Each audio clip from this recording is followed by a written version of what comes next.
என்னோடய ரீசன்ட் மீஷோ ஃபைன்ஸில் இந்த கிச்சன் மேட்டும் அதுக்கப்புறம் ஒரு மினி ஸ்டாண்டும் வாங்கியிருந்தேன். இதை வந்து ஒரு லாங் வீடியோ அப்லோட் பண்ணியிருந்தேன். இதை பார்த்துட்டு அம்மா வந்து எனக்கும் இதே மாதிரி ஒரு செட் ஆர்டர் பண்ணி கொடு அப்படின்னு சொல்லி கேட்டிருந்தாங்க. ஸோ அதுக்காக தான் ஆர்டர் போட்டிருந்தேன். இதோட லிங்க் எல்லாமே வந்து அந்த லாங் வீடியோவில் இருக்குது. அந்த லாங் வீடியோட லிங்க் வந்து ஃபஸ்ட் கமெண்ட்டில் கொடுத்துருக்குறேன், வேணும்னா செக் பண்ணி பாருங்கள். ஸோ இதுக்கப்புறம் இன்றைக்கி சண்டே அப்படின்றதுனால லஞ்சுக்கு வந்து பிரியாணி தான் ரெடி பண்ணியிருந்தேன். அதுக்கப்புறம் ரொம்ப நாளுக்கு அப்புறமா இன்றைக்கி வந்து சிக்கனாலே வந்து ஒரு சுக்கா மாதிரி ஃப்ரை பண்ணியிருந்தேன். அதுக்கப்புறம் ஒயிட் ரைஸ், ரசம், ஆனியன் ரைத்தா எல்லாம் வச்சு லஞ்ச் முடிஞ்சுது.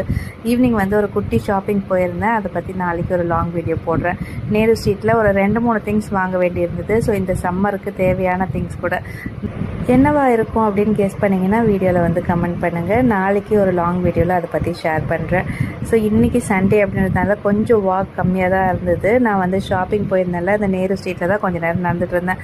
ஃபைனல் ஸ்டெப் கவுண்ட் வந்து 2500 தான் டச் பண்ணியிருந்தேன்.